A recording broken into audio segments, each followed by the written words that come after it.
your whisper. Should I? No, because we're using that mic. But so for the final report for the procedures, do we have to do it in bullet points, or like would you rather have it in paragraph form?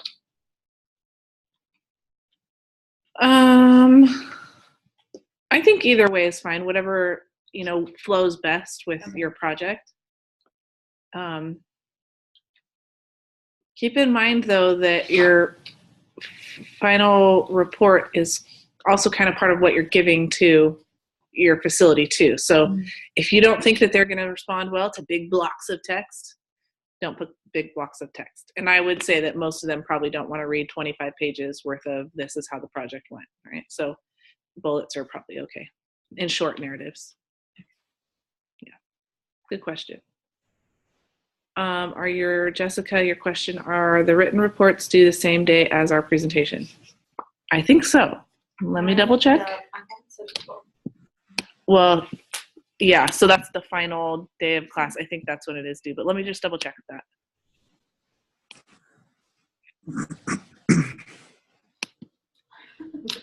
Do you have a question, Derek? Sorry, I don't. It's like you unmuted yourself to clear your throat. Sorry. If you were preparing for a question. Written consultation report and deliverable.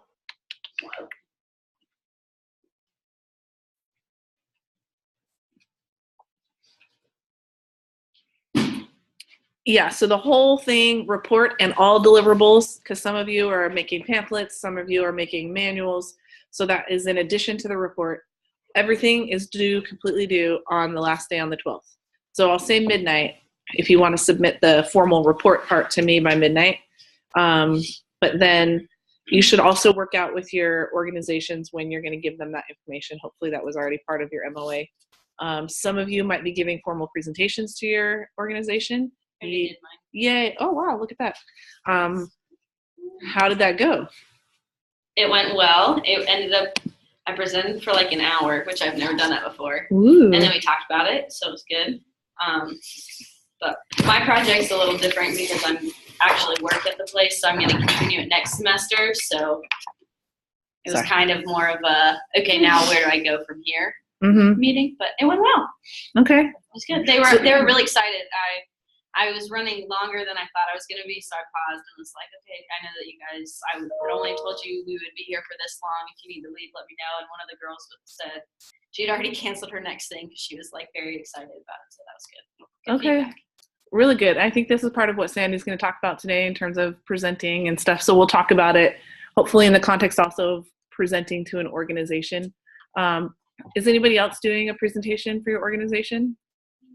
Natalie? I've already presented as well. Oh. To my organizations. Wait, so when I present to the class, how long does that have to be? Am I basically doing the same thing over again, or? Yeah, you have, what did I say, 15 minutes? You have 15 minutes, so okay. We're going to have to I figured, I wanted to ask about that, if I could do more, show you kind of what I'm giving them and like summarize the presentation of my presentation. Yeah, I don't know, Derek, was that what you were asking too? Yeah. Yeah, so I'm definitely more interested in the outcome of the project as opposed to all the build up to it. And I did this and I would need to know what the procedures that you followed, but that should be like a slide, like a gun rack. What movie did that just come from? I don't own many guns, let alone a gun to necessitate a gun rack. Man, Wayne's World. Yeah. You quoted that. Okay, sorry. So that would be just like one slide to talk about your procedures and such. And maybe one slide before that to talk about what the problem was at your organization, your facility. And then the rest of that is, here's what the outcome was. And then maybe a little bit of some problems that you ran into. And we looked at a slide, one of the presentations from last year, and I'll upload a few more as examples, but that's basically what they did. So yes, 15 minutes. It's going to be fast. Practice. Okay, any other questions? So there's like 3 or 4 of you doing presentations or already have done. presentations. So the rest of you who are not doing presentations, do you already have a plan for when you're sending over the deliverables and such? I hope everybody is nodding yes. I see mostly yeses. Okay, good.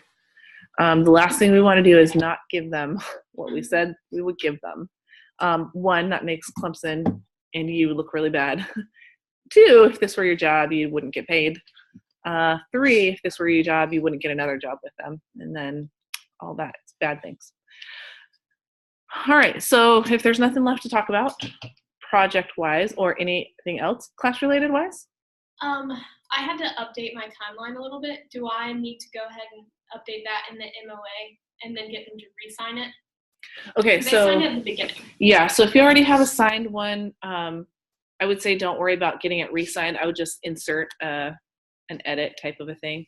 Okay. Mine was scanned in, so I may just have to. So go in like Adobe Pro and you Okay. can type on the side. You can do like a text edit thing. It looks like a typewriter. You can just type, had to make a change to this. Or as part of your final report, you could put that in there. You could put the timeline in the final report and then say where you had to make modifications. Many people had to make modifications to the timeline, which happens, right? That's the reality. And some of you talked about that in each of your updates, which is fine. That could go in a final project too, or a final report as well, whether that's just something you turn into me or what you give to your facility. I mean, I would think that you would want to put that in there. That way, if this was real and they thought, maybe we'll do a project like this again. Oh yeah, we established a timeline and we didn't stick to it. Why? And hopefully there's some narrative in there. I had a hard time getting anybody to respond to me. And so that's why I had extended the project by 6 months or, 6 weeks or whatever. So that's all good to go into like a final report, kind of as like your thoughts about how things went. That's just good info. But yes, good.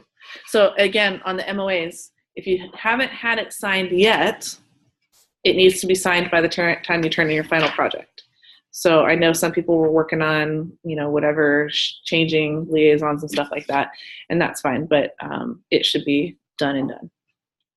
Signed. All right, any other questions related to the class at all? Can you believe we're done? This is our last official lecture, class lecture. Yay! I'm ready for this semester to be done. I don't know about you guys, but I love you, but I'm ready to be done. The reset button. Yeah. Okay, so I will turn the time over to Sandy. Take it from there, and she's going to talk to us for the next, 3 hours about performance. Or not that long. But I'll let you take it. Hello.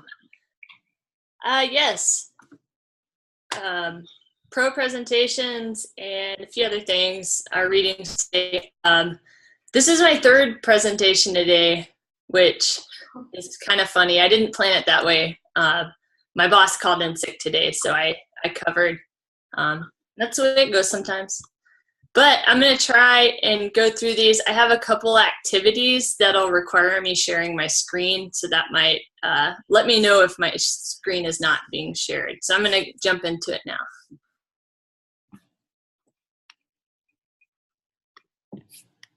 Cool. Awesome. Y'all see that? Mm-hmm. Sweet. It's way better than it ever does when I do PowerPoint. What?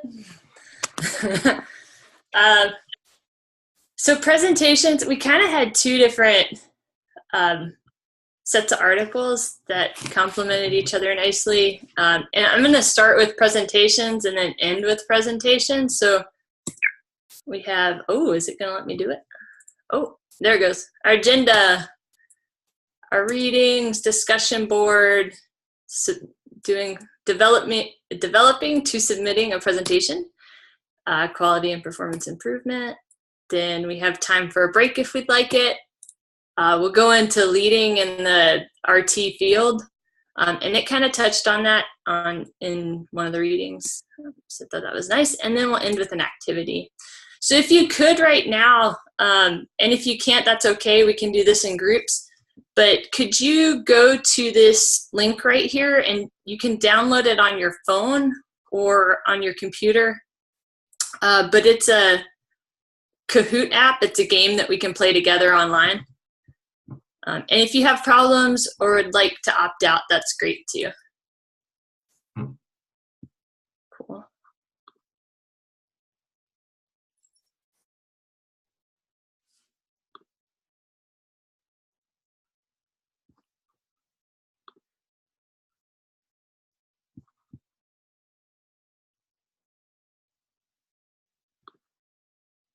And then whenever you're ready, if you could give me a thumbs up, that would be great.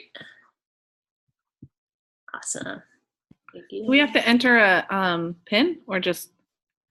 Just have it on your Okay. phone. Cool. Or device. Awesome. Cool. And I'm going to move on, but yeah, if you have any trouble with that, let me know at any time.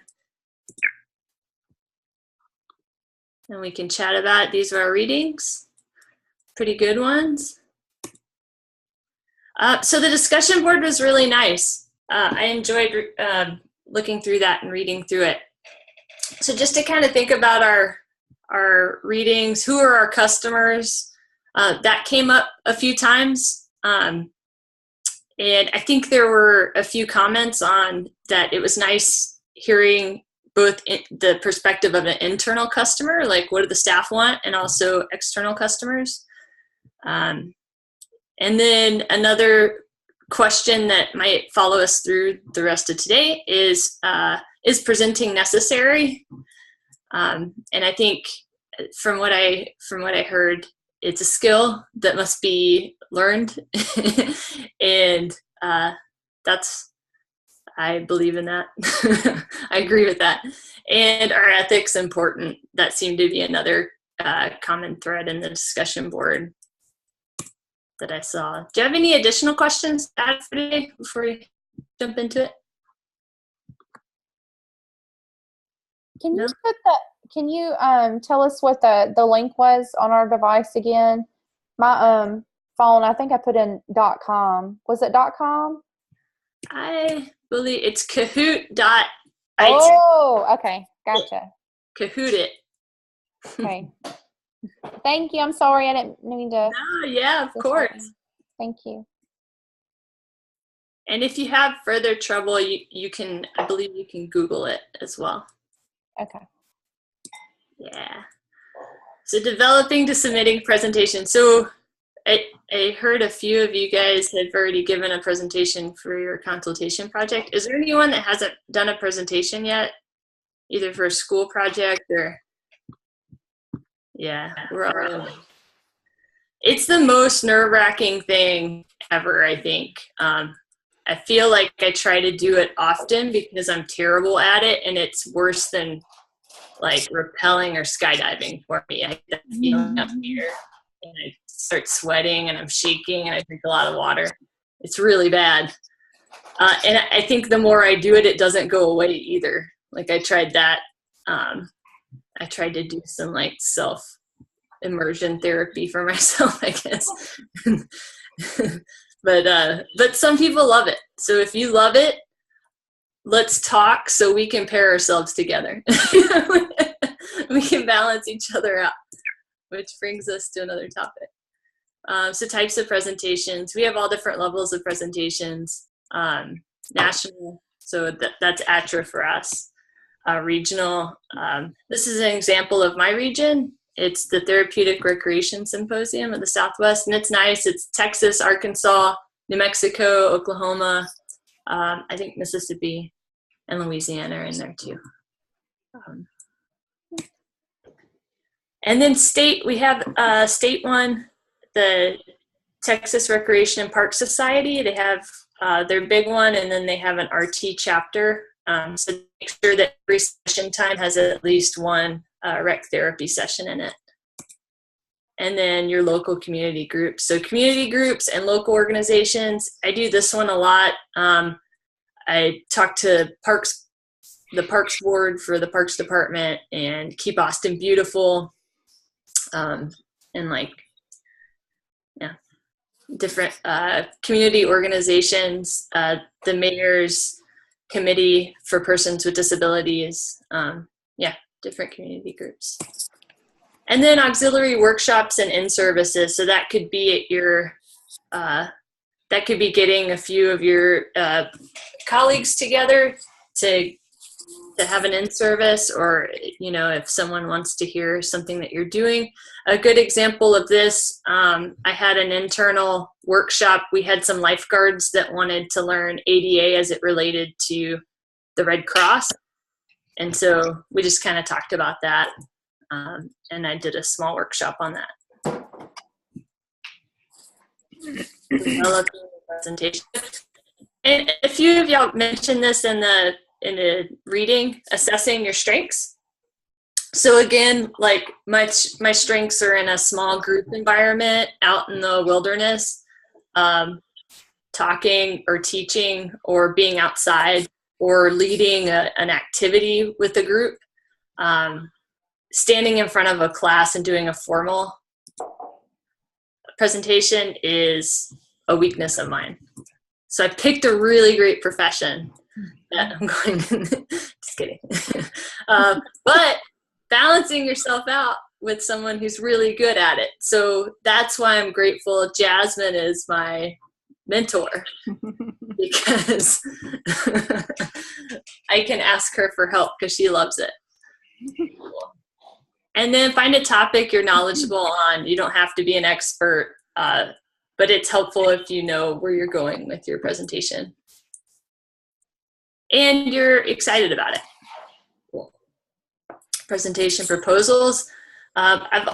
There's a few different formats that people like, but I keep a Word document that I can copy and paste some of the stuff from. So like my speaker bio, I have that I can cut and paste in there.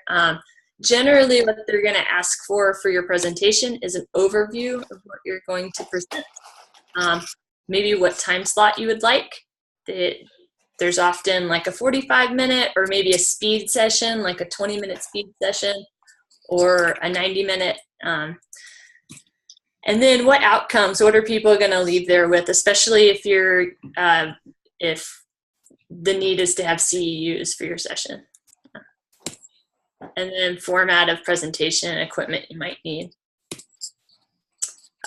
Create your speaker bio, include your education and experience on the topic. And then who you're with, who you're presenting for or with. And your CTRS credentials. That's good. So go to the website and find all for presentations and then find requirements.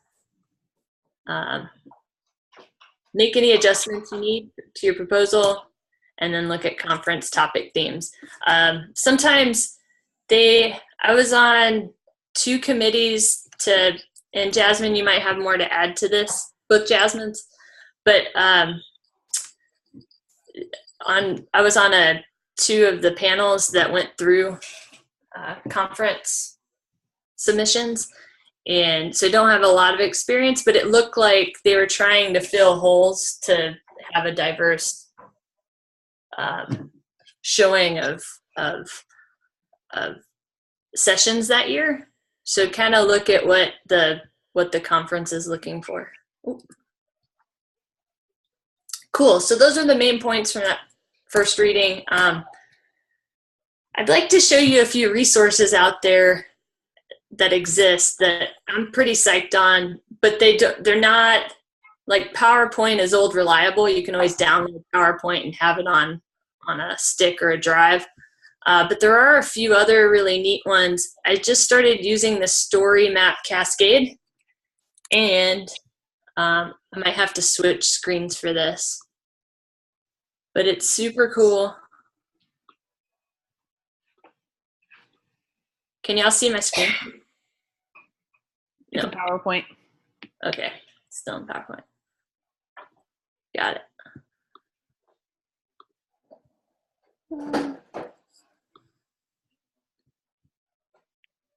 What? There it is. Boom. Still on PowerPoint. Okay. Bummer.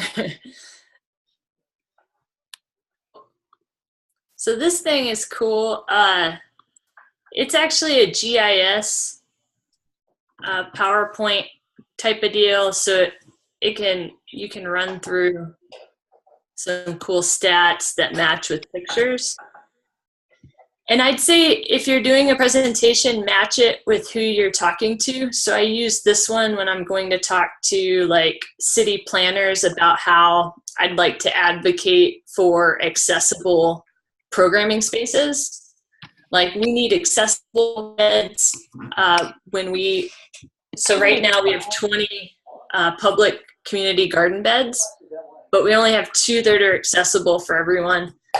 So they have a plan to make 50 more community garden beds. She's the best personality ever. Hey, what's up? Hey, Shelly, I think you need to mute your mic.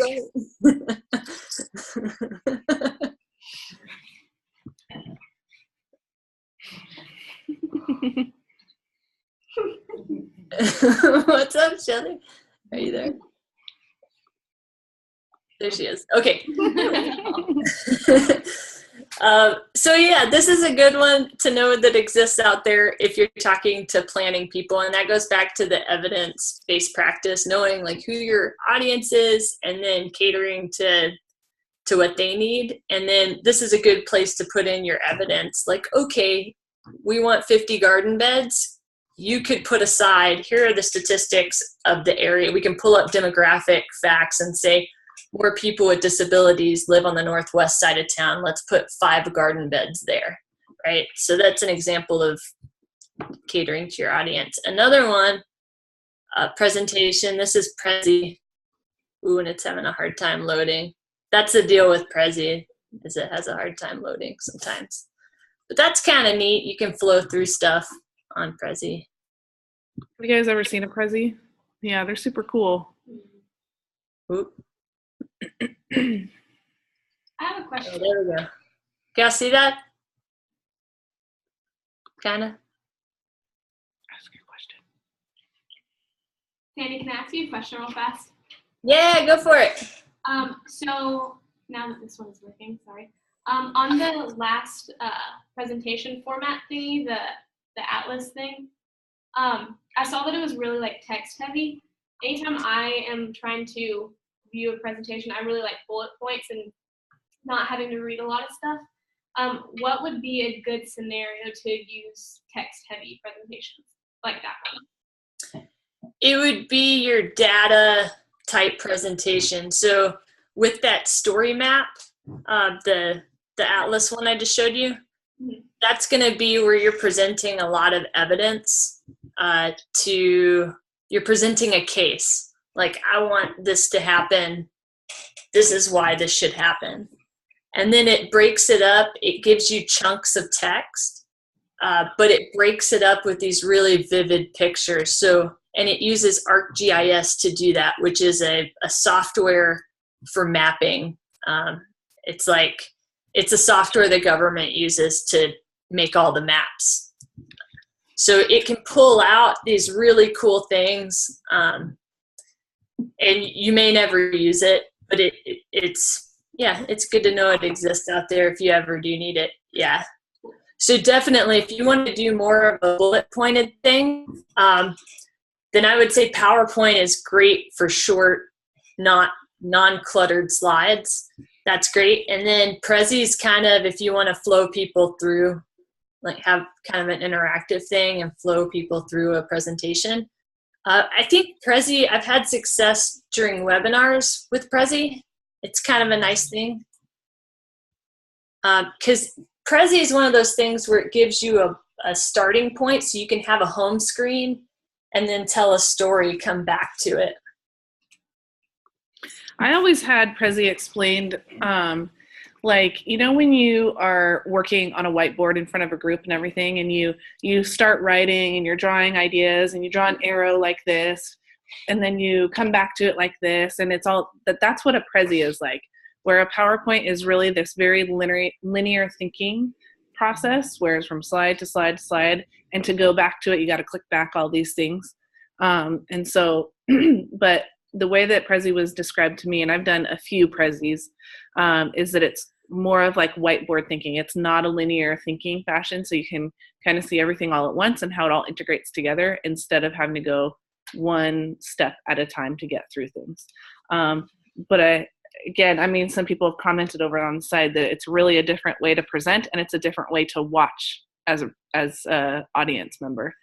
Can we use that as a final presentation? If you want to, you can use Prezi. You can use it for your thesis. I used a Prezi for my dissertation proposal, but I probably didn't use it correctly. Like when a Prezi is really cool, I think you're just like, when it's done really well, like you forget that you're watching a presentation. That's been my experience with it. But when people try to fit a PowerPoint into a Prezi format, you can kind of tell it's kind of doesn't work so well.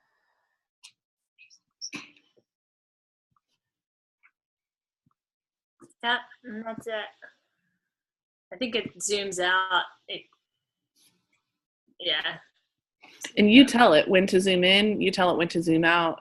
You know, it's a not a very easy learning, like PowerPoint. We all know PowerPoint, right? So it takes a long time to learn Prezi. Yeah, and be sure you have really great Wi-Fi when you're using it, because it might catch you in a pinch if you can download your Prezi as an external thing, so it's not online. So in case you don't have fantastic Wi-Fi, but it takes up a lot of space on a disk and stuff like that. Yeah, that's true. And then InDesign is a really cool tool as well. And you can make videos that you post on YouTube in InDesign, or not InDesign, but Premiere, which is a part of that Adobe Cloud. You can make manuals that look really nice, and I'll show you one of those quickly. But I really like the format, and it can impress people with a little bit of work. So again, if you're like asking for things, I ask for a lot of things with my job, I guess. But this is another tool that can help you. And it makes, InDesign can make books, and landscape architects use InDesign to make their proposals for when they go out for bids on jobs.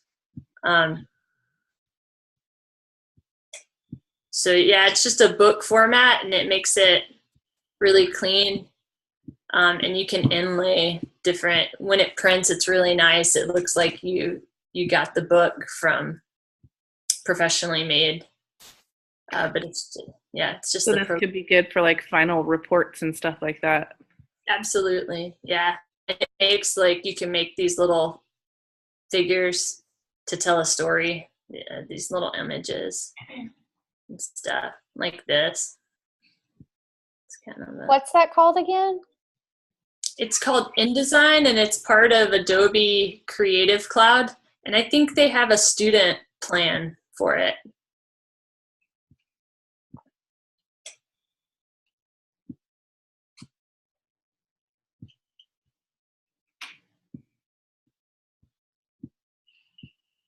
Yeah. Oh. I think that's it. Cool.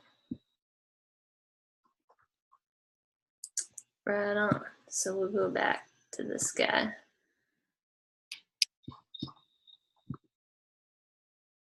Awesome.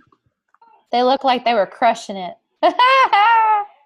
You know they were, Shelly. Oh, no. It started over. Okay.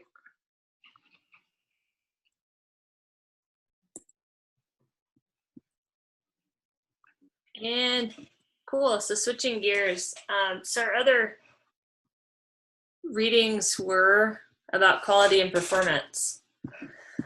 And I found, not to cop out on my presenting responsibilities, but I found a really great YouTube video that described like the whole quality performance in healthcare.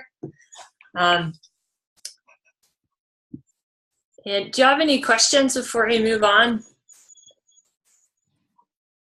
Are we doing good with presentations? Are you excited to present your? Yes. No, Elizabeth, no. Cool.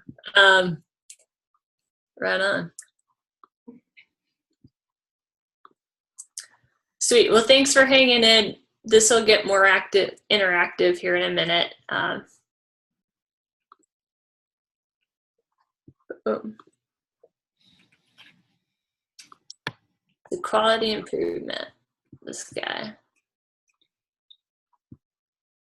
Quality improvement, or QI, in healthcare. So I suppose the first question is, why should you or I care about quality improvement? I mean, to be honest, it sounds a bit boring. Something a CEO would have on her or his corporate objectives. But actually, if you dig a little deeper, it's pretty cool. Maybe more of a philosophy or an attitude about how to make something better. And now that I think about it, it's really the attitude I'm looking for in my patients. The ability and desire to tweak their habits, seeing if this change improves their life, and if it does, to try and make it standard practice.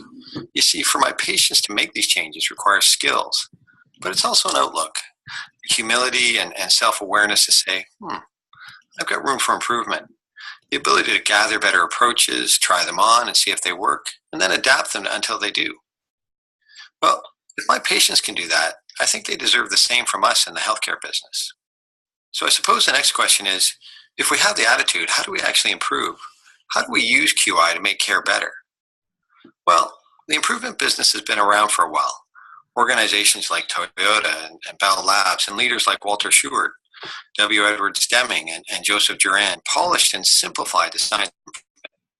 And then along came a pediatrician named Don Berwick, and he wondered if we could translate the science of building better cars or electronics to healthcare. Dr. Berwick also wondered if there were lessons about systems we could learn from the kids he saw in his clinic. The systems thinker is a perpetually curious person who never thinks they have the whole answer, but is always willing to know what the next step to take is. If you watch a child, you'll see this happen. Children in their growth and development are innately systems thinkers. They're always trying the next thing. They're probing the material. They're listening to the noise. They're thinking about what the next thing to do is. And they're not in the job of solving problems forever. They're in the job of taking the next step. I think those are elements of what it means to be a system thinker. At the core of it is constant curiosity about a world that you will never understand fully, but you might take the next step to understand a little better. Okay, we've never dropped a vid into our vids, and Don is thoughtful, so I kind of thought it might improve our messaging. Let me know if you thought it did or didn't in our YouTube comments. Now, Dr. Berwick went on to co-found the Institute for Healthcare Improvement, or the IHI, and started focusing on the low-hanging healthcare improvement fruit, which is mostly reducing errors. For example, in Canada, a researcher named Ross Baker led a study in 2004 that showed of 2.5 million annual hospital admissions, about 13.5% were having adverse events, with 1 in 5 of those people dying or experiencing a permanent disability. In the US, the Institute of Medicine estimated that 44 to 98,000 people were dying from preventable errors every year. That's up to 4 jumbo jet crashes per week. Often these are errors we know how to prevent. But as is often the case, knowing what's the right thing to do and actually doing it are two different things. In 2006, Berwick and his colleagues challenged hundreds of U.S. hospitals to bridge this gap and felt strongly that some is not a number and soon is not a time. And so set the goal of saving 100,000 lives in 18 months. They started with this simple notion: every system is perfectly designed to get the results it gets. So how do you change the result? Well, you change the system that produces it. Changing the system requires change agents, and in my project lines health quality. HQO and orgs like it recognize that it's tough to balance proactive and reactive care in the field. But if they can help or incentivize or nudge us towards a more reflective practice and improve outcomes, we can actually create a better user experience for us all. Now, making this sound simple, like pushing a button, but getting people to change, even a simple behavior like hand washing, can be very complex and exasperating. But these seemingly small behaviors can have a ripple effect on health. A 2010 study calculated inadequate hand washing caused 247 deaths each day from preventable hospital infections, and that's just in the US. So let's jump back to simplicity. How to improve seems to boil down to 3 questions in a cycle. Improvement starts by setting an aim. So question number 1 is, what are you going to improve, and by how much? So for example, we are going to get 70% of the staff to wash their hands before and after seeing patients by December 1st. Great. We have an aim. So let's start testing some changes, okay? Not so fast. Now you need to ask question 2. How will you know if a change is an improvement? We need to choose some things and measure them. What is doable and reliable? And that will tell us if the changes we are making are leading to an improvement. Is someone documenting doctor or nurse hand washing? Is it self-report? Is it the amount of soap and disinfectant used? Okay, we have an aim, and now we have some measures. Next up is question 3. What changes can you make that will lead to the improvement? To start, we just want to test one change with something called a PDSA cycle. Plan the test, do the test, study the test results, and then act based on those results. Maybe it's new soap dispensers or little bottles of gel. Maybe you read about the study that changed the signage from wash your hands to protect yourself to wash your hands to protect your patients, which resulted in a 3rd improvement over a 2-week period. Maybe it's reward or audit and feedback or asking patients to check. Just pick one and get started. Then you test other changes, and the PDSAs just keep rolling. Fine-tuning the change based on what you're learning. Saying to yourself, here are some ways we can improve. Let's try them out by dropping them into our practice in a thoughtful way that fits with our clinic and our patients. And let's measure how we do. Adapt, adopt, or discard. Simple, right? But powerful, and it actually works. At my hospital, St. Michael's in Toronto, elderly patients with fractured hips were often waiting more than 2 days for surgery. This wait was painful, with increased chances of conditions like delirium, depression, longer recovery times, and even death. The care team scratched their chins, mapped out and redesigned every step of the journey to surgery in order to fast-track these patients. They created a code HIP called as soon as the patient arrives. This streamlined them to the urgent list for surgery, rapid triage, essential testing, priority consults from anesthesia and internal medicine, and so on. All these tweaks led to a jump from 66 to over 90% having surgery within 48 hours. Now, these changes don't happen without engaging the human side of change.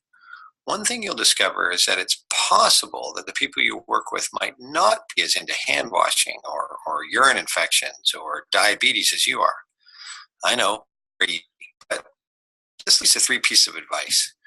First is the concept of innovation fatigue. Often your workmates are getting overloaded with requests for practice change, which are well-intentioned but can be overwhelming. My own approach is to take a page from motivational interviewing.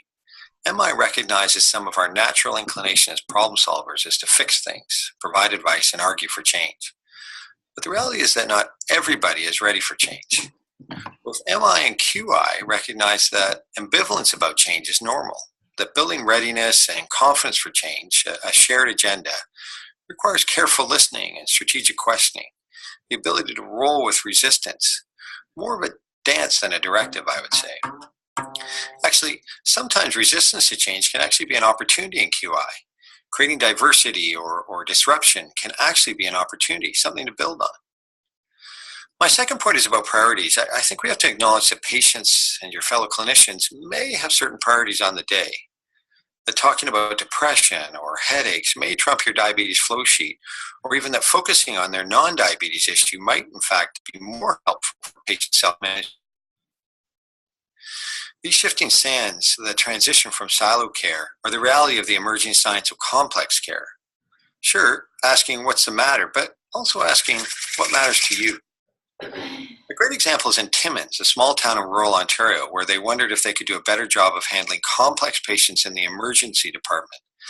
So people seen in the emergency more than 14 times or admitted more than 3 times a year. They started with standard assessment tools, identified diagnoses and related problems, generated care plans, but unfortunately, patient use didn't decrease. The team then flipped their approach to what's called patient discovery, where they identified health and lifestyle challenges from the patient's perspective and combined that discovery with motivational interviewing techniques. this new patient-centered approach resulted in more than an 80% reduction in emergency room use and admissions. Finally, after having done many interventions, my mantra is, how can I make it easier to do the right thing? Maybe easier is about sharing the load. At Kaiser Permanente, front desk staff can actually check and book for preventive screening. Everyone can help in QI. All these point to the softer side of good quality improvement. That when we look at the science of innovation, it's less about big cognitive leaps and more about agility, small incremental steps that build on the ideas of others and engage our own genuine curiosity regarding what motivates and inhibits the individual and system's path to change. The main point is, start. Find something you can improve and get going. Look, it's hard to summarize improvement and not get into bumper sticker territory, but I would advise not to let what you can't do stop you from what you can do. It's time to entertain complexity, but focus on simplicity. Asking yourself, what can I do by next Tuesday? Have a meaningful needle and test some changes to start moving that needle towards an important goal. Hope this helps, and thanks.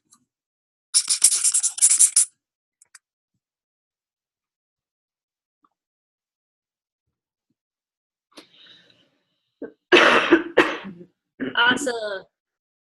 Hey, thanks for watching that video. Were y'all able to see? I heard it kind of was sticky. Was it sticky for everybody? Mm-hmm. Oh no.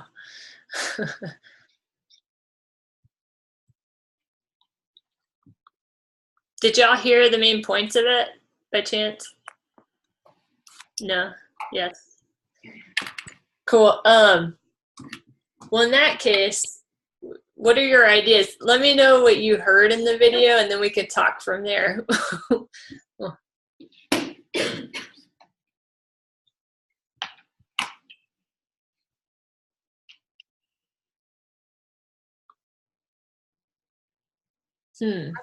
I really like the part where he said that every system is designed to operate exactly how it does, which a lot of people don't think about. They're like, it's just not doing what it's supposed to be doing. Well, what you have set up is what's happening. So that is how it's set up. So we need to improve that if we want it to be different, which really I want to show this at work so bad. Right on. Thank you. Yeah. And then also, like, for change, there's that innovation fatigue, I think you mentioned, which you're busy doing your daily, and it can be really hard to innovate and try to change things and collect that evidence and always be reporting and moving towards the next thing. And then also resistance, right? Resistance for change. That can be rough as well. I liked what he had to say about the silo care to complex care. And I think that was kind of the main points brought in the article as well. So rec therapy, yeah. I'm actually going to skip ahead to quality assurance. So it kind of said in the readings how we switched from quality assurance and we kind of moved into continuous care improvement and performance improvement. And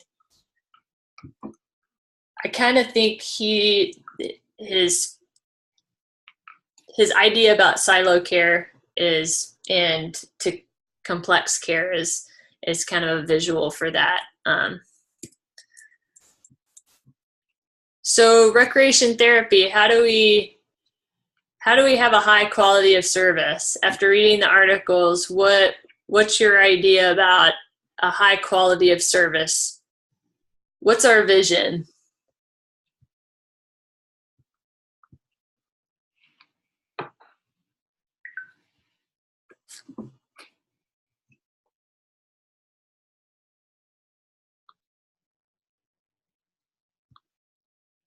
No vision.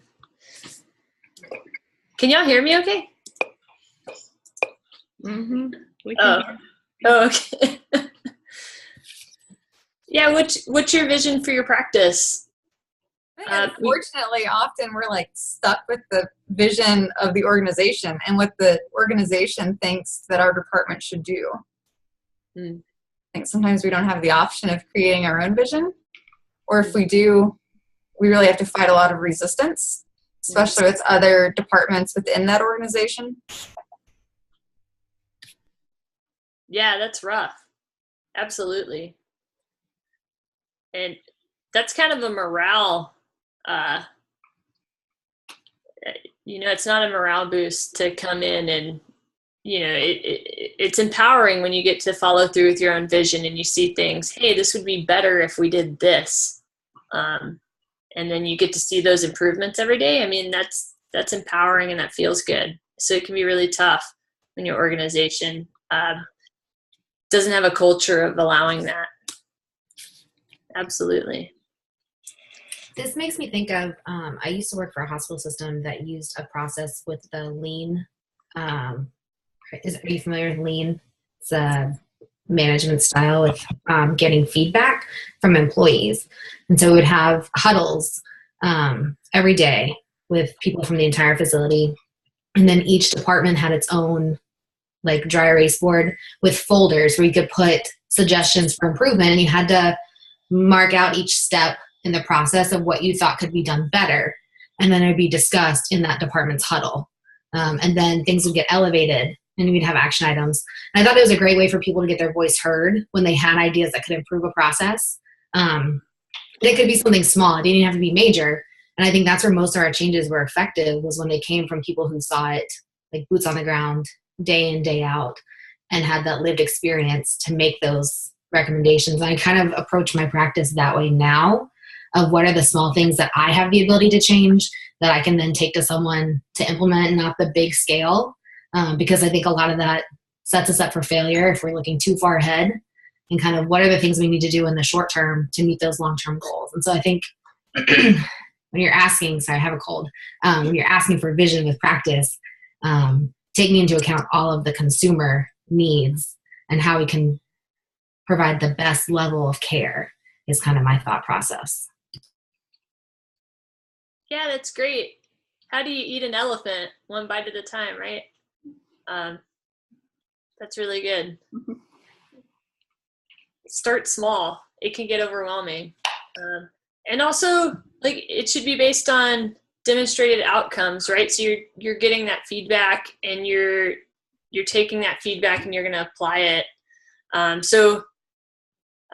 We've been talking a lot about outcomes in both of our classes. I get them confused a little bit, but outcomes comprise the documented evidence of the value of the service. So we need outcomes, and we need it documented to prove our value.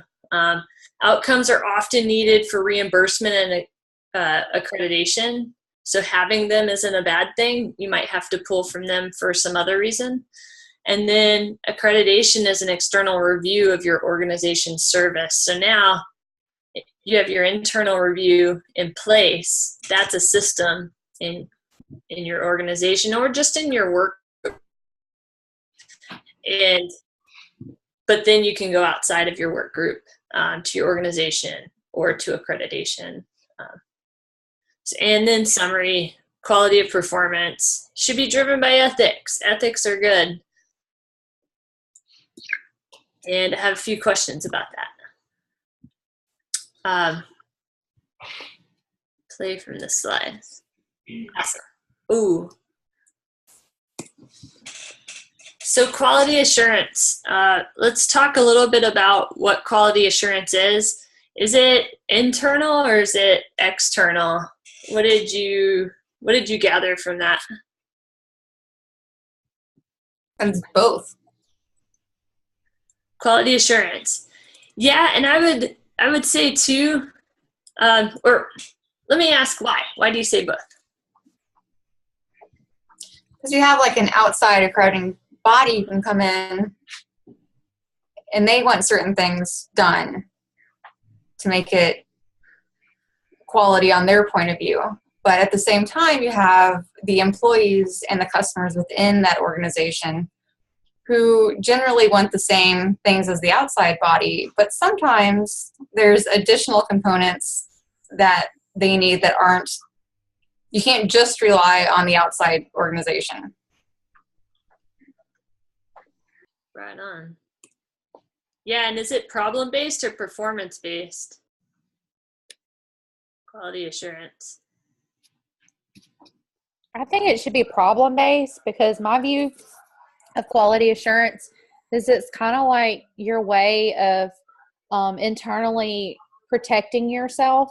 So like if you're working and you find a problem, then you fix it and you show where you actually address the problem, you fixed it, and you put a plan in place, and you have follow-up to make sure that that plan is being taken care of.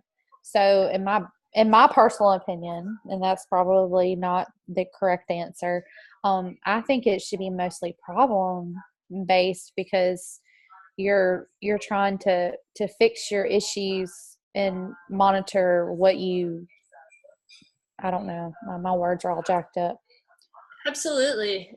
That's what I got from the readings as well, was that quality assurance was more problem-based, whereas continuous quality improvement, you're also looking at the problems, but quality assurance, you're trying to prevent problems, and it's from the lens of the problem, right?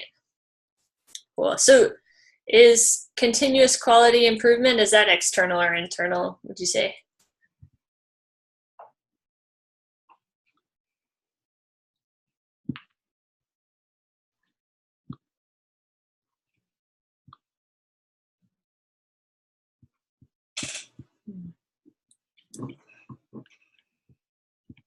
I think the right answer is both, but I think internal is probably the most important, because you're the one who's knowing what is consistently going on with your programs. You like have your foot in like every situation, as opposed to like external. They don't really know what is exactly going on. I mean, they may assume that this is going on, but you're the one who's really scoping out everything.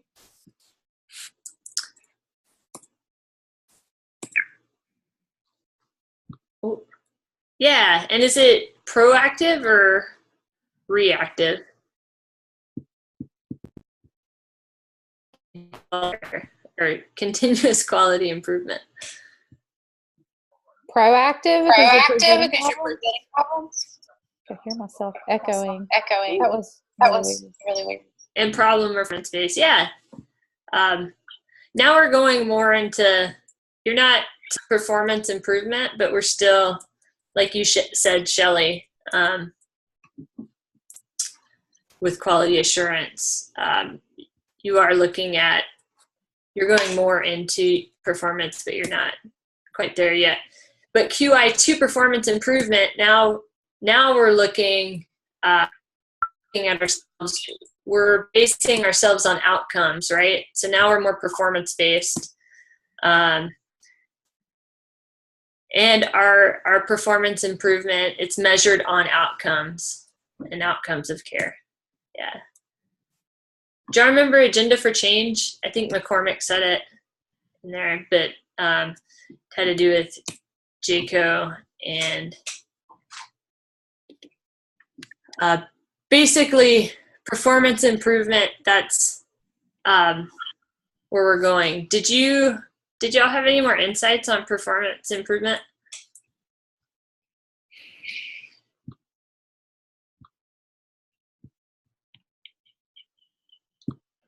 I can tell you that in my practice with the VA, because the VA likes to come back and look at things over a process of a year, they like spend a lot of time in quality assurance.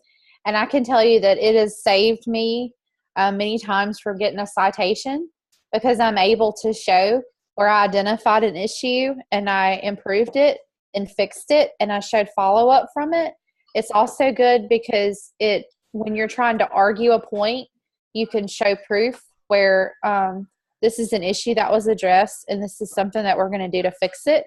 And sometimes if that issue you attempted to implement something in place and say you follow up 3 months later and it's still not corrected and you put something else in place, you have a paper trail to show where you've done everything possible that you could do to try to address it and that you're working on it, and it's a work in progress because it's something that you continuously work on. And I'm a nerd when it comes to QA because I think it's awesome to have. And I know that's retarded in some ways, but I really think it's awesome to have. You should have it. But it has saved me in many, many, many situations. It's awesome.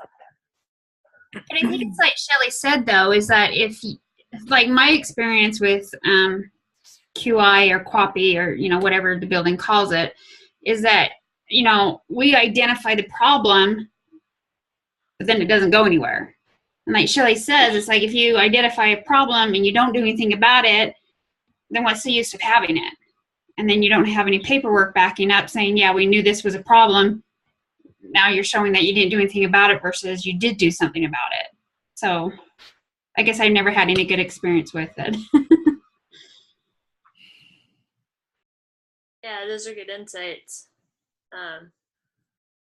And, you know, it goes back to our conversations about evidence-based practice, right?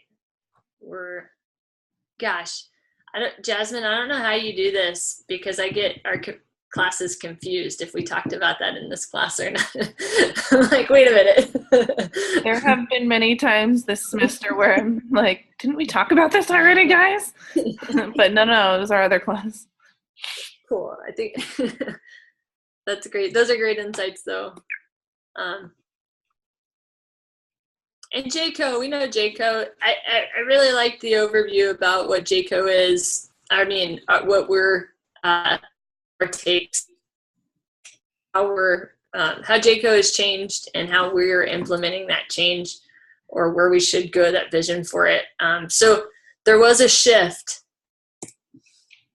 and we had the 1975 supplement to the accreditation manual, and that took us in.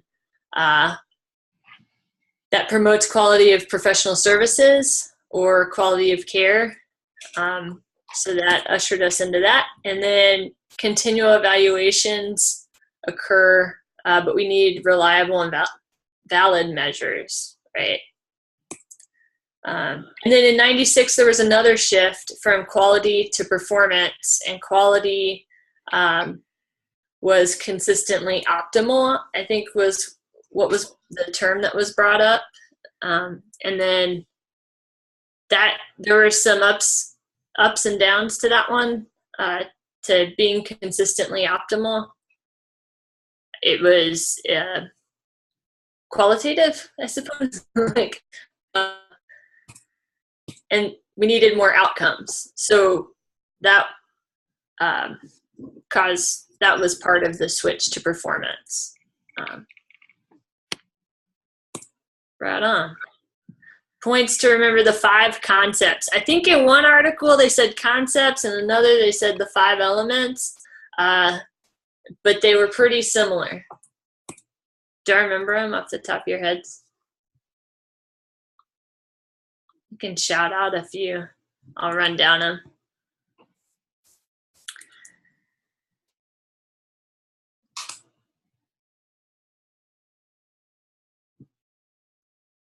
Cool. All right. Man, you guys are fighting to speak. Okay, let me go for, let me hurry up before you beat me. Okay, organizational philosophy, employees, that was another one. Leadership, and so we'll bring it back to leadership here, what you can do. And then customers, who the customers are, internal and external. And the nature of quality, so subjective perceptions and the technical aspects. So just to sum it up, quality is determined by performance. Performance is based on outcomes. Outcomes promote accountability. Accountability strengthens our profession.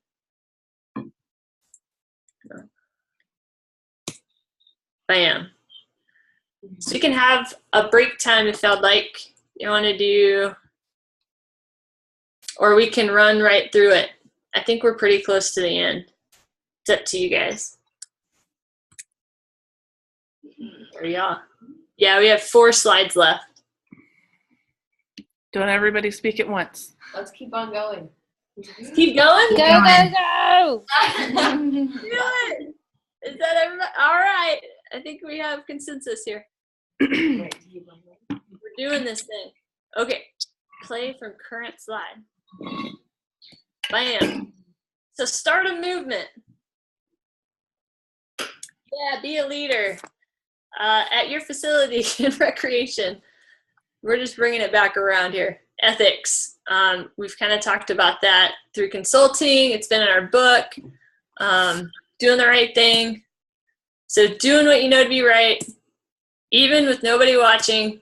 So use APIDE because it's the right thing to do, even if you're dancing with yourself at your facility.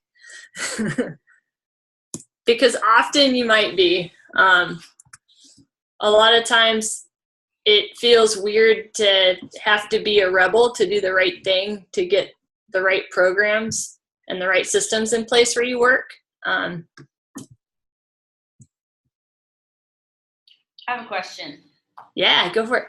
Okay, so I guess this is more for those of us that have gone straight from school and haven't worked yet, but I was wondering if any of you guys could give kind of stories / examples of a time when you entered into a job where you thought that there was going to be a formal process with the API process, and maybe they presented things like it was going to be black and white how things were going to be done, but then it ended up that you had to come in and either speak up or make a change or just kind of go with it. Have any of you guys experienced that coming into a new job?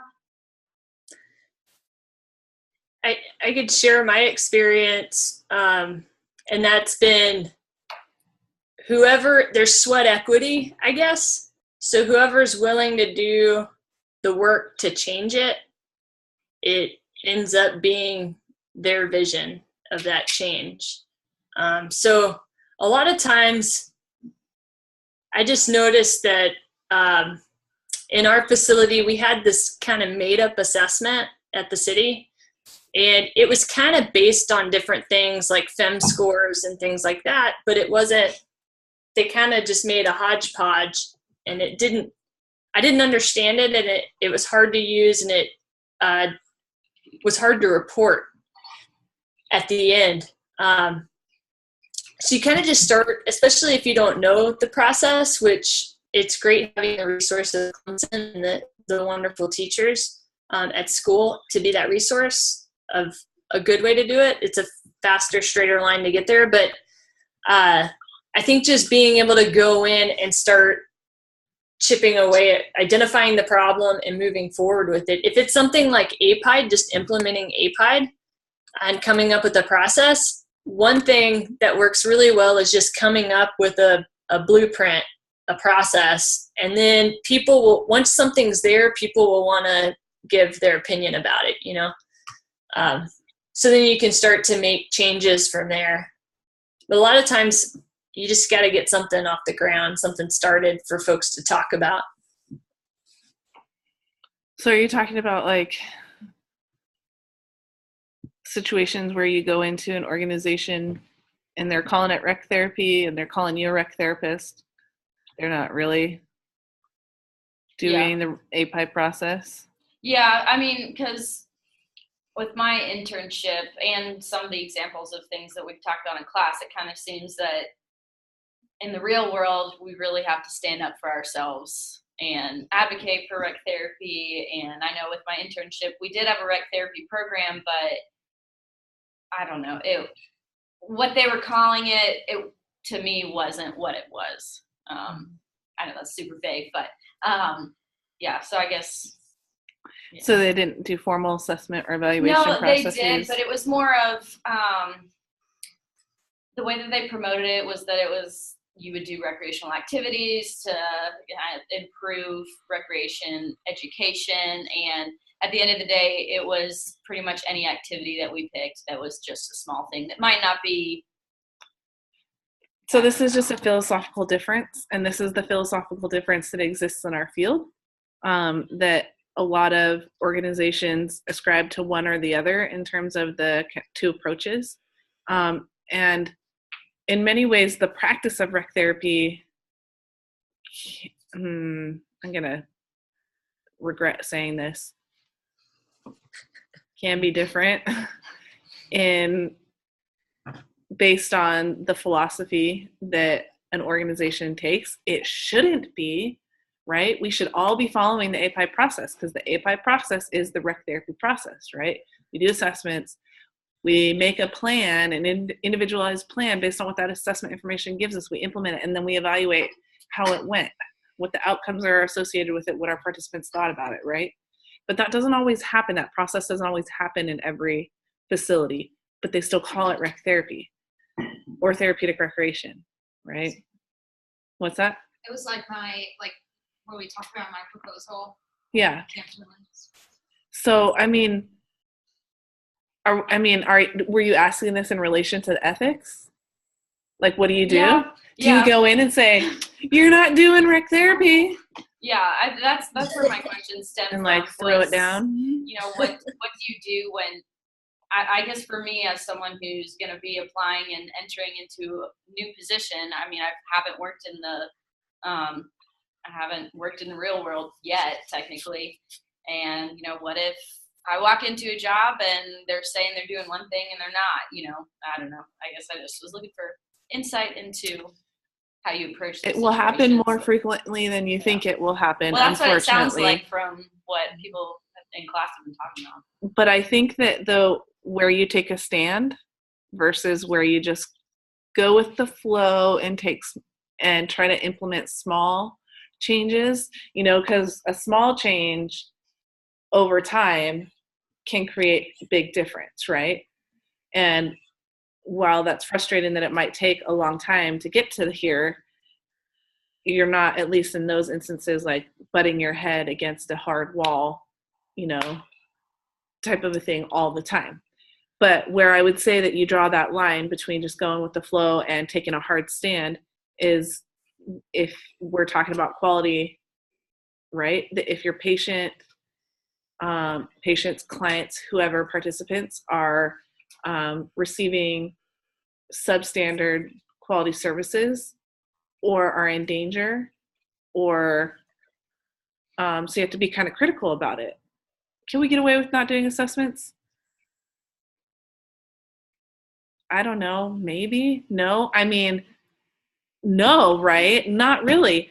But in some situations, having a weak assessment maybe is better than having no assessment.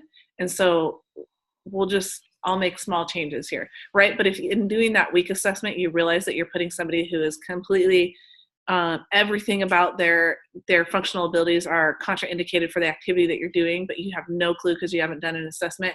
But clearly you shouldn't put somebody with, a C6 spinal cord injury on a ropes course a month after they have their injury, even if they're walking, right? That's probably not a good idea. But in the process of getting them up there, you didn't do any type of, that's where I would say, let's take a stand on that. We didn't do an assessment. We don't know what their functional abilities are, what their limitations are, what their the safety precautions are, because we didn't take the time to do any of that. Then again, if your patients, clients, participants are in danger, you think that they are, that's where I would take a stand that we're not doing this right. This is not rec therapy. This is just doing whatever. But it will happen more frequently than you think it might happen. And everybody will likely encounter it at some point in their career as a recreation therapist. And look at the comments along the side, right?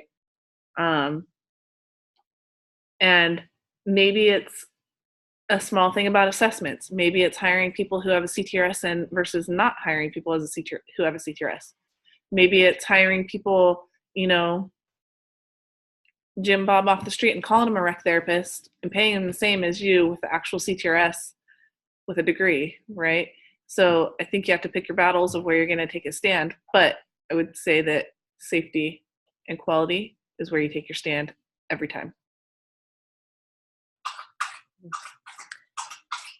Sorry. Yeah, no, that's awesome. That's awesome.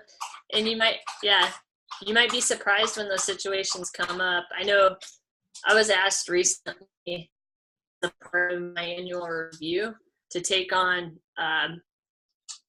interns doing the rec therapy internship, and I said no because I don't do enough assessments in my current role to give a good experience. And I said maybe I would share someone, 30/70 or something, if they're getting that experience. But so you have to make those decisions.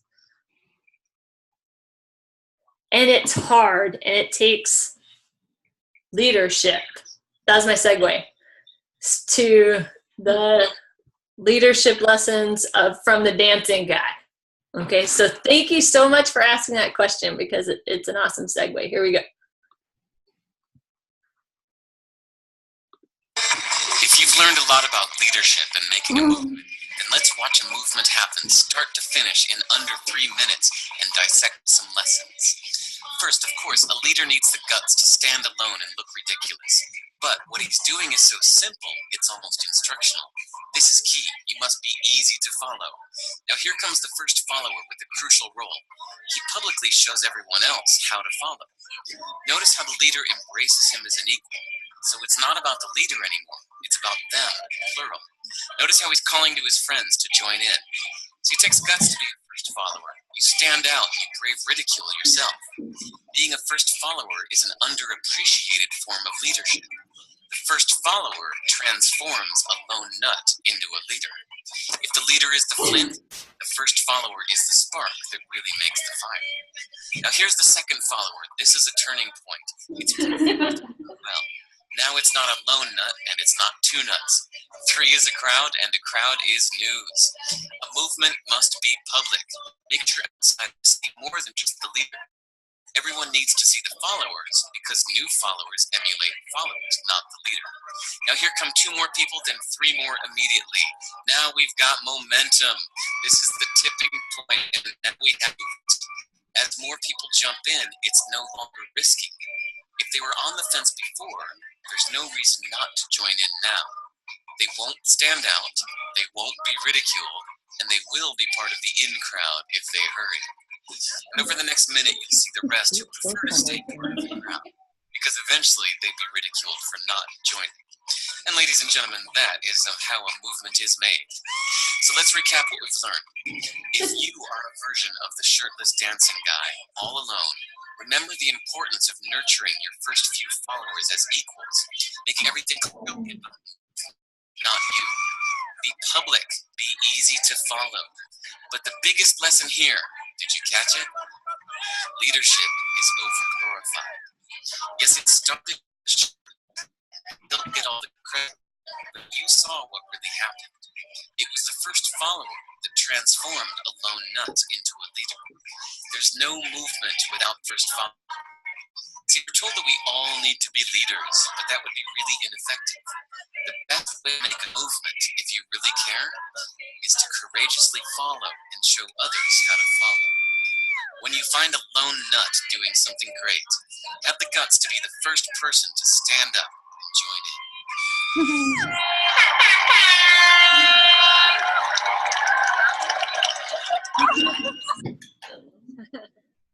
All right. Had y'all seen that before? Yeah, it's so true.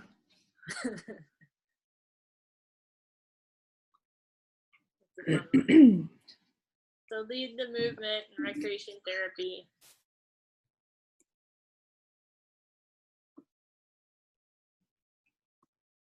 Be a courageous lone nut. It can be tough being at your facility, and especially coming from the support of a program like Clemson, and then trying to take that message and that standard back to where you're at. But that's the whole point, right? Being grains of sand, because we'll be a beach one day. I think that's how that quote went. But yeah, it can be hard to do the right thing. Nurture your first followers. If you do get folks that think what you're doing is a good idea, make sure that you're hearing their ideas and it's about them too. Don't give up too soon. Better yet, be the first follower for your colleagues if they come up with a really great idea or if they're pushing the standards of our profession. Be there to speak up for them. And show others how to follow. Show your managers how to respect your profession or understand your profession.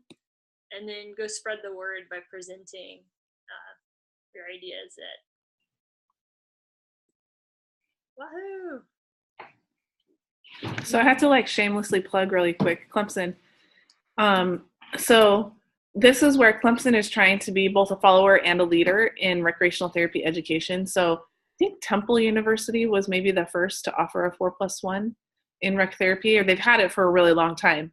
But here at Clemson, we've been watching that and watching their enrollment and talking to people there to find out, you know, how's it going? How are people responding to this? Are students enrolling and what are they thinking? How are you making this work? And they were really a good example of how to start something. And so we implemented our 4+1. You guys are the first cohort in that. And now we have a second cohort. But since we've started ours, in addition to our online elements, both at the master's and the PhD level, people across the country, other rec therapy education programs are looking to us as the leaders in cutting edge recreation therapy education for something. How is this changing with different generations and the different needs of students and our profession nowadays? And so, I mean, this is a good example where it's something started with Temple doing a 4+1, and then, you know, we picked up an element of it and expanded on it, and there are other people picking up elements and expanding in their own ways, and it's going to eventually, over time, completely change how rec therapy education, I think, works. It's not going to be next year that everybody revamps everything, but when we've talked about it a little bit in this class. We've definitely talked about it in 8710, and you guys maybe learned about it a little bit when you guys took it last year. But, you know, the whole conversation about master's level entry is not going to go away. And it maybe only takes 5 or 6 universities to change how they offer their rec therapy education for it to completely change a profession. You know, and so all the things that we've talked about in terms of the challenges of being a recreation therapist, some of those ethical issues that we face in practice now, the education issues that we face, and the competency issues that we face, the expectation of what we are expected to do, but then what our education provides us. You know, all of that will change as our educational process changes, and it's changing. Now, whether we go to master's level entry, not really sure about that. But something will change, whether it's at the undergrad level or moving to higher than that. And that all is because a couple of places are they're being the leaders. So, I mean, I think between Temple and us, we have the stronger graduate programs in the country right now, and Indiana University too. You know, we're changing the way that it happens. So we are the lone nuts, but started with maybe one. I don't know if you can pinpoint one, but maybe it started with 3 at the same time trying to do something. And so eventually oh yeah, UNH. Good call. Is it in RT or is it in because their rec management policy? So we just had a student from their 4+1 program, and they have like an umbrella program, then they have a specialty in TR. And so she's doing the TR 4+1. Huh. So will she graduate, I assume, if she came as an intern, eligible to take the exam? Yeah, she could go ahead and take her CTRS exam now. But her master's isn't in rec therapy, right? It's the rec management policy with a concentration? In TR, yep. Huh. Yeah. But they do a whole cohort of TR classes. Yeah, so another way to do it. But that's because for certification, you have to have the 5 minimum plus the 3 or 4 supporting classes. So they have to offer that. But yeah, I mean, it still is contributing to the same thing as changing the way our education is happening, which, that has a trickle-down effect everywhere. It'll change how we practice. For sure. It just might take a lot of time. Okay, sorry. Game changer. Awesome. Yeah, so being a leader. Do y'all have the Kahoot app ready to rock and roll? Mm-hmm. Yeah, with me. All right. And this has a mind of its own. It's just, oh, yep. There we are. Oh, wait. So with this, see this number up at the top here? That's your program, your PIN number. And you'll type that PIN number in, and then you'll make a funny, appropriate name.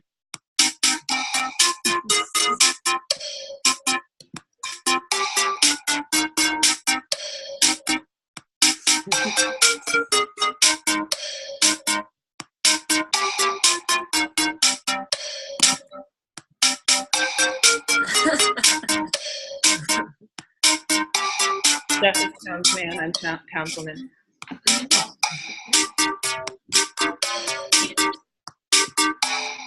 Put a cookie on it. Oh. I think that's all of us. Is that right? Derek. And Sydney. Derek and Sydney.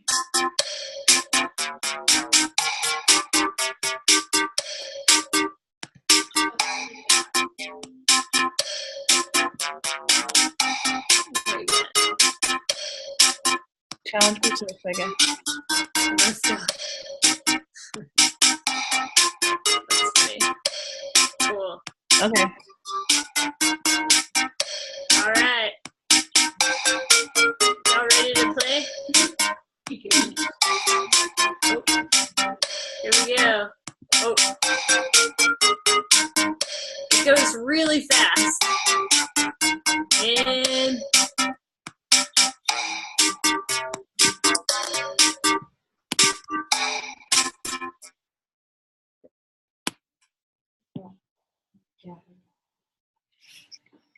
oh no, is this like a quiz? Oh, I have it.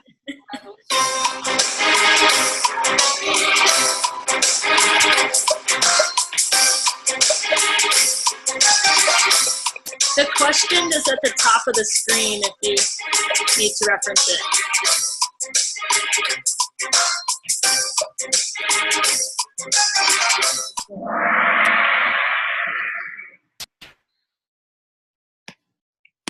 All right.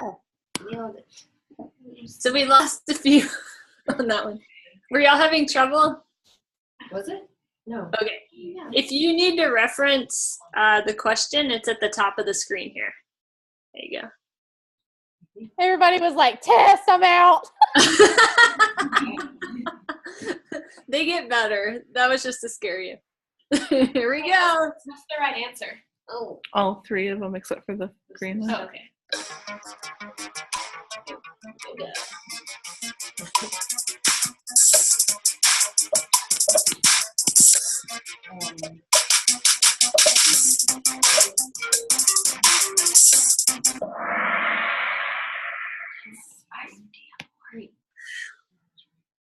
Dang. All right, here we go.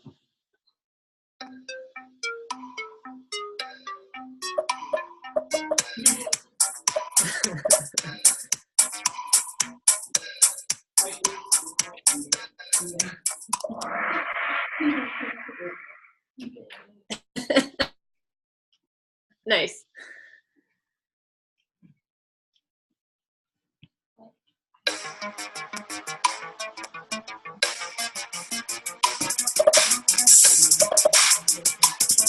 Not enough snacks.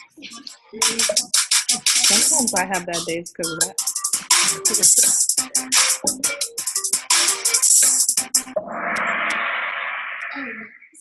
These are snacks.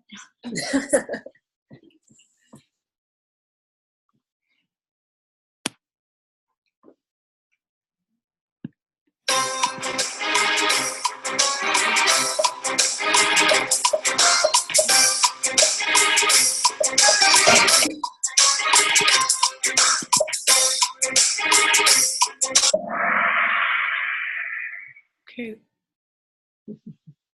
Are you clicking on her screen? No, you're clicking on your phone. Got it. Okay.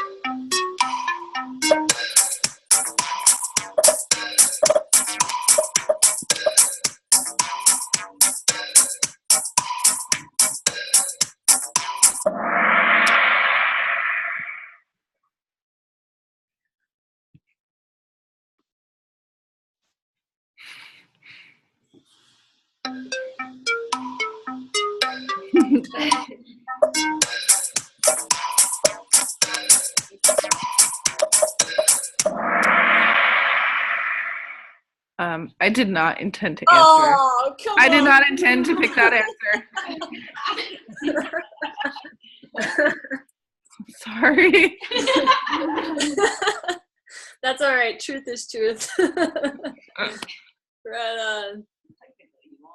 I mean, true, I won't get the hour back, but I mean, that's not what I intended to answer. I was hovering over the 4 answers, and my finger accidentally touched it.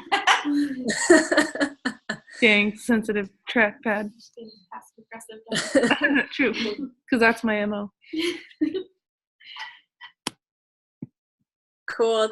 Thank y'all for participating in today and your insights on presenting and all the business. All the business. Okay, so I have some questions about, oh, sorry, are you done? I was just like, go rec therapy. Yeah, that too. So for those of you who are new, I guess not even necessarily the new people, even people who've been practicing for a long time, do you guys want to present at conferences? Do you think that that's a skill I want to develop, or I see myself presenting at a conference, whether it's a local, regional thing or a national, on the national or even international level about rec therapy? Do you guys, what do you think? I actually think it's fun. I did, so at IRTA, I presented quite a few times, and I liked it. I like sharing what I've learned with other people. Does that make sense? Mm-hmm. What did you present about? So I've done a couple. So you know how our licensure is funky. So to present an IRTA, you have to have a CTRS or MCTRS to present with you if you're a TRT, right? So there's not a lot of CTRSs around that like to present. So I presented a lot with the TRTs. So I let them pick the subjects. So they've picked the subjects from like technology to doing different interventions with different diagnoses. And so I just done a lot of variety with them. And it's actually fun to do it with somebody else, I think, just because it splits up the time a little bit better. I don't know. I just think it's fun. Cool. One of these days I'll do ATRA. I presented at IRTA once in like 2011 or something like that, a long time ago. Yeah. Utah Rec Therapy Association. Yeah. All right, Charity. Oh yeah, I think I would like to. I mean, I do enjoy presentations if I'm prepared. So if I like got to a point where I felt like I had something unique to share, I would really that would be the driving force. Is like I have something that I feel like people need to hear. Sure. Okay, so I mean, how do you know if you've got something to present that's worth presenting? I would agree with having what Charity kind of touched on about something new. You didn't necessarily say that, but having something that's new and different that you want other people to be excited about as well. I kind of felt that way when I was presenting for this class to my client because it's something different that they don't have developed right now, and so they were excited throughout the process. So, but how do you know? I don't know. It definitely helps when you're excited about what you're trying to share with people. Mm-hmm. Did you say bias? Yeah. If you're attending a lot of conferences and noticing common topics, and then you think I have something different to add to that. Okay. In combination with like work experience or something. Okay. Or research experience. All right. I think if you can apply it to like an experience, then I don't know. I think that you can. I don't know if you can apply it to like the real world, that people would relate to and understand it. Okay. Katie? If you do like a unique program too, like you could, like I work with veterans in long-term care, and that's not common. So, you know, like my presentation was on that. So I knew when I went to other conferences and I heard them speak, I was like, well, dude, I could do that. I could talk about my program because nobody else has a program like mine, and it doesn't have to necessarily be your program. You can talk about an intervention that you did, like with your special project, or your thesis topic or whatever. You could use that at your presentation to talk about the results of something that you implemented and the positive results of that. And sometimes people come to conferences just to get new ideas that they can take back to their practices. Mm-hmm. I think when you have something that you implement that's different, even if somebody else does that, they still like to hear your insight on what you do in your practice. Mm-hmm. Katie? Oh, yeah. So along the same lines, we're doing like a Clemson football themed reminiscence therapy project here with older adults out in the community. So I guess it's something like we're trying to present at SRTS. We were going to do a poster at ATRA, but it got canceled. But it's something like we kind of know it's unique because there's not really that much literature out there about it. Like it's being done internationally, but not really in the U.S. So mm-hmm. That's also something that can be presented at conference outside of like rec therapy conferences. Yeah. Mm-hmm. Honestly, anything with like Clemson football. Yeah. Yeah. So I keep hearing you guys say that it has to be something that's unique. Unique is good, right? Because if you think about conferences and what rec therapists are doing when they go to conferences, you don't always want to hear the same things over and over and over again, right? So you want something that piques your interest, and that might be something that's different than what you normally hear. So unique is good. But I will say this, if you think about why rec therapists are going to conferences, it's generally to earn CEUs, continuing education units. And in some of that stuff, what is continuing education? It's building on what you already know. So let's say, for example, you work in long-term care with veterans, and there is something out there being offered at an ATRA or, your local whatever, SRTS or TRS or whatever your one was, or IRTA, that is about veterans in long-term care. And so you go to that, and it's a whole new side to what you thought practice was like in that setting with that population, because somebody took it a different direction. So slightly unique maybe, but really not totally unique.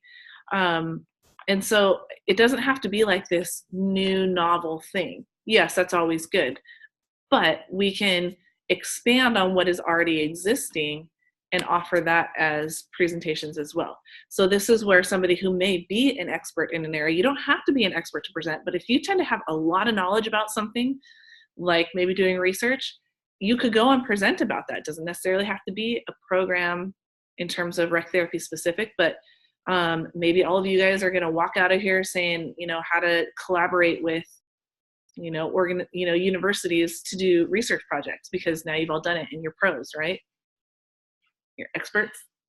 You're all going to have a master's degree or a PhD in rec therapy. And so you should know how to work with people and establish these collaborative relationships. And so maybe you want to present at your local rec therapy organization about, hey, we need to do research because I learned in my master's degree that this is important to establish what our outcomes are, right? And nobody's doing it.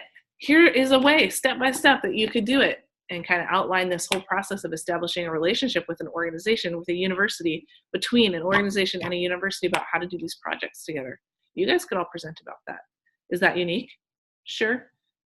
I mean, they hear about research, do research all the time, evidence-based practice, blah, blah, blah, hit us over the head with it, but now you're offering a different twist on it. All of that is really good information to present. Why was I saying this? My point, I guess, the takeaway here is that we don't have to be scared of presenting. I know it is hard to get up and talk to 50 people, 100 people, whatever, thousands of people if you're going to something really big.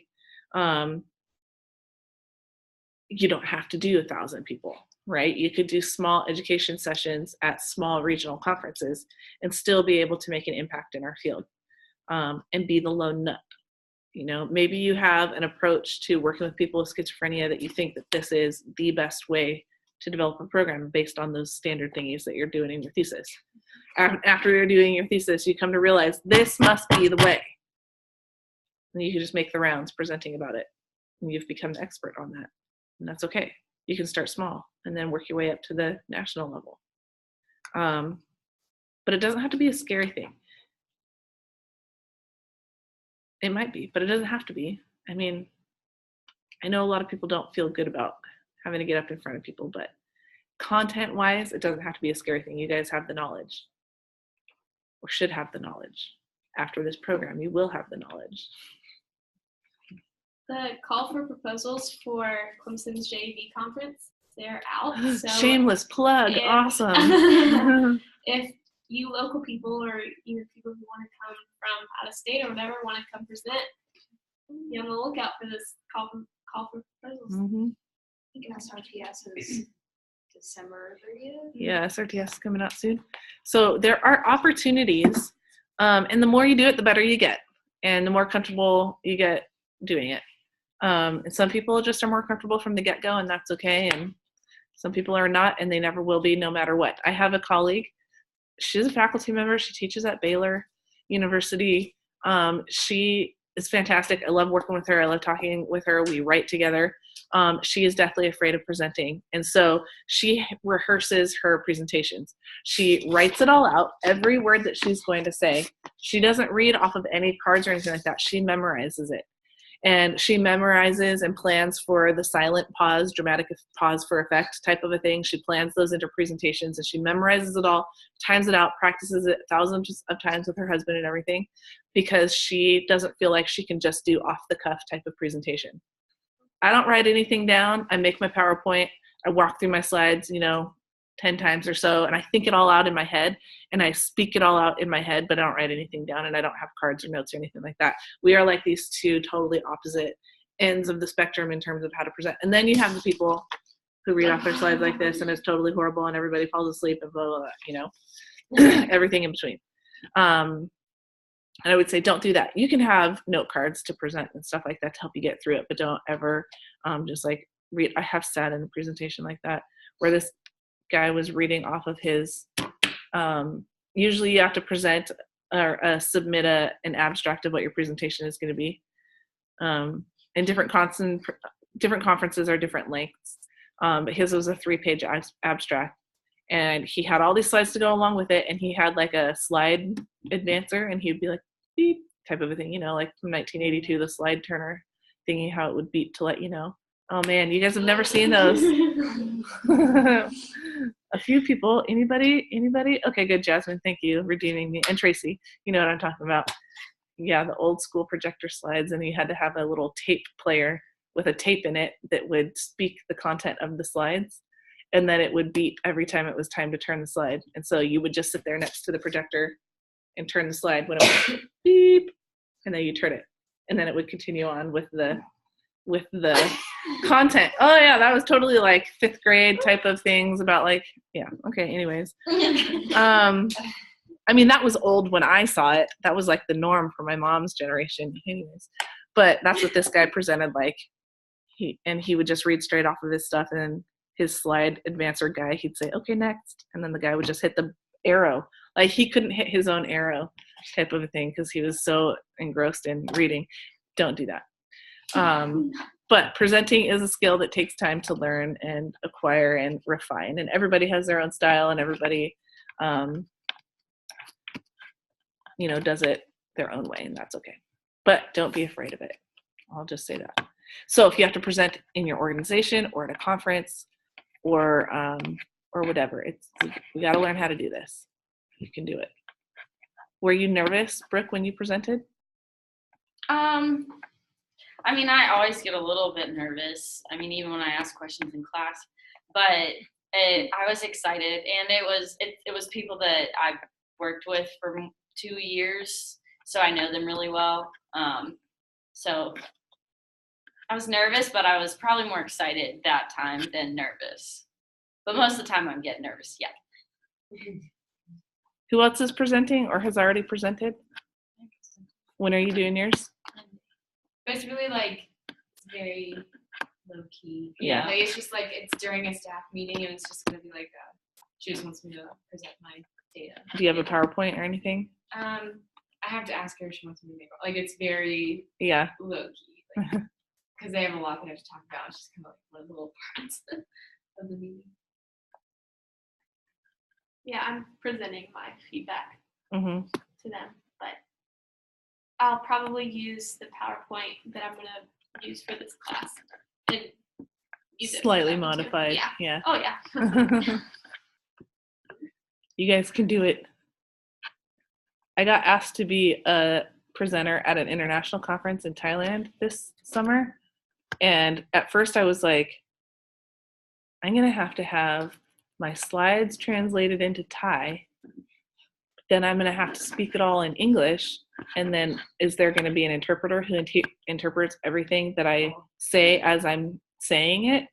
Because we just went to Thailand and we had interpreters and it was really hard to like talk and then have to pause and wait while they interpreted all of it. And I wasn't really sure that they are interpreting it correctly type of a thing. But then as I was reading on the conference website from last year, it said that all presentations, because this is an international conference, intentionally, it's not just a Thai conference that I'm going to, it's an international conference. And so all presentations have to be in English. And if you're a presenter, you have to present it in English. I was like, well, sweet, I'm good. But I feel bad for all those Thai people who are going to present there who English is not their first language, but it has to be in English. So that'll be really interesting. But I guess they do like little, No. That's what I thought they were going to do was earpieces and have interpreters somewhere in like a dark room in the back interpreting in the language. But no, it's all in English. So that's just like, She doesn't give herself enough credit. She was asked to be the keynote speaker. no.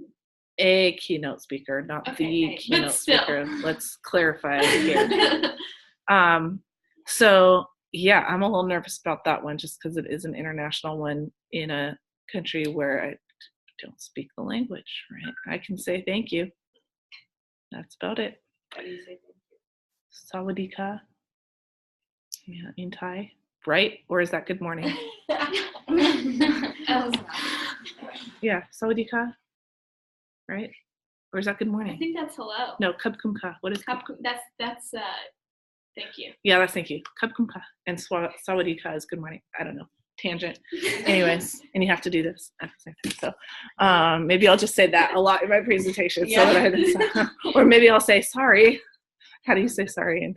Sorry, I messed that one up. Sorry. Anyways, presenting. We got to do it, whether it's in our facilities or at bigger conferences. We got to do it. And that's all I wanted to add to that. All right.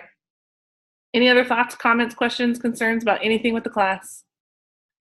Good job this semester. This has been an interesting, this is the first time I've taught this class. I mean, I took this class as a student and now I'm teaching it and I will teach it forever and ever.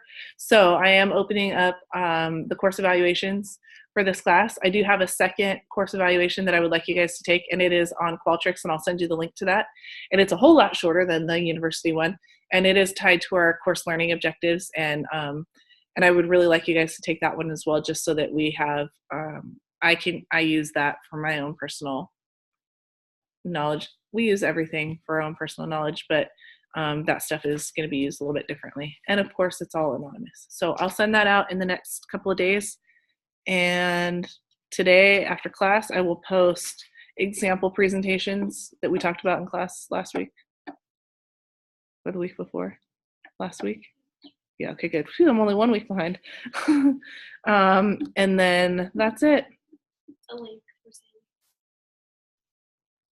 The link for her evaluation. Oh yeah, and the link for Sandy's teaching evaluation. I'll do that right after class too. That's it.